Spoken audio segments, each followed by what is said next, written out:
Have you ever wondered how humans went from chasing mammoths to chilling with a pet dog and growing their own food? It's a massive shift in human history, and it didn't happen overnight. Let's travel back in time, way back, to when our ancestors were still hunter-gatherers, living day by day on what nature provided. As we've discussed before, the world's climate was going through some major changes around 12,000 years ago. The ice ages were ending, glaciers were retreating, and new landscapes were forming.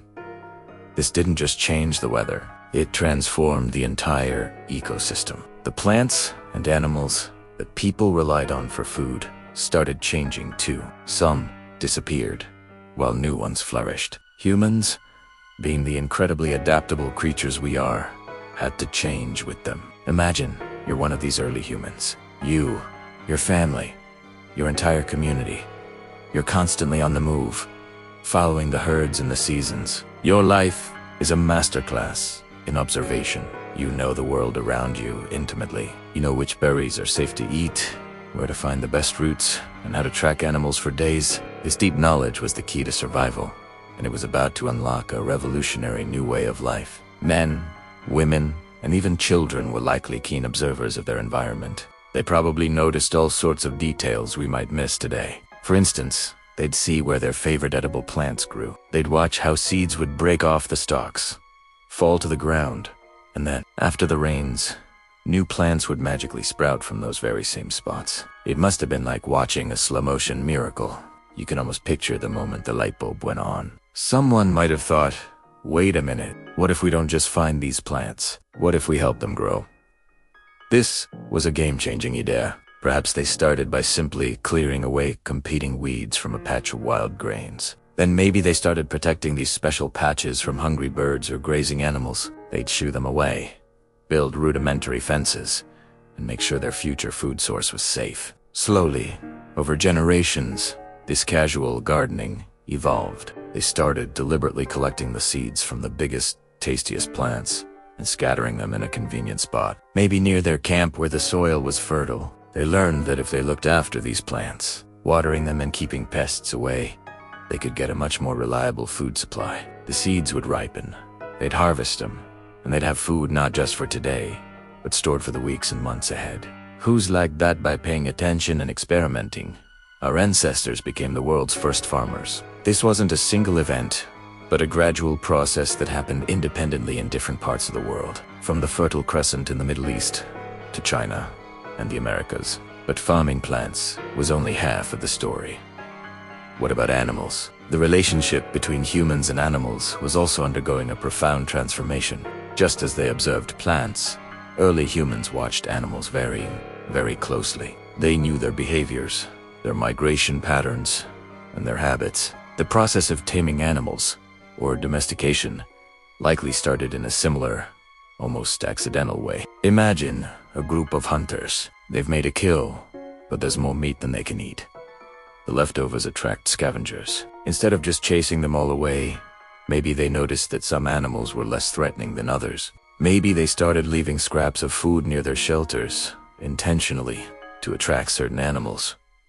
Think about it. A steady, predictable source of food, even just leftovers, would be a powerful lure. Animals that were brave enough, or perhaps desperate enough, to approach the human camps would get a meal. Over time, they would learn that these two-legged creatures weren't always a threat, and which animal was the first to cross this line from wild to tame. Evidence strongly suggests it was a wild ancestor of the dog. Now, why the dog?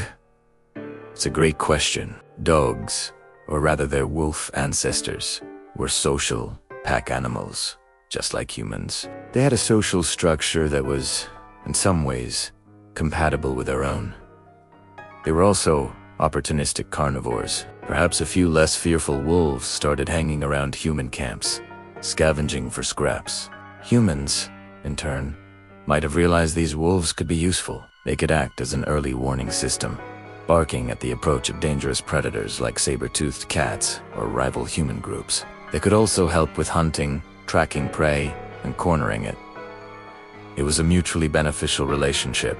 The wolves got food and protection, and the humans got a loyal companion and a furry security guard. This partnership was so successful that it started tens of thousands of years ago, long before farming even began. After the dog, humans started applying this newfound knowledge to other animals. They encouraged the more gentle species to come near their camps. Think about animals like wild sheep, goats, and cattle. These are herd animals, which makes them easier to manage than solitary creatures. They are also mostly grass eaters, so they weren't competing with humans for the same food resources. People probably started by managing wild herds. They'd follow them, protect them from predators like lions or wolves, and guide them to the best pastures. In a way, they were becoming shepherds before the animals were even fully tame. They would cull the more aggressive or unruly animals from the herd, and allow the more docile ones to breed. This is artificial selection in action over many generations. This process fundamentally changed the animals themselves. They became smaller, less aggressive, and more dependent on humans. These animals provided a fantastic lean pantry. They offered a steady supply of milk, which was a huge nutritional boost. They provided wool and hides for clothing and shelter. And of course, they were a reliable source of meat, right on their doorstep. No more risky on certain hunts. This is how our ancestors became herders. So, you have these two incredible innovations happening around the same time. Farming and herding. This is what we call the Neolithic Revolution, and it completely reshaped human society. For the first time, people could settle down in one place. They built permanent villages, then towns, and eventually, the first cities. With a stable food supply, the population could grow. People had more time to specialize in other skills, like pottery, weaving, or tool making. It laid the foundation for everything we know today.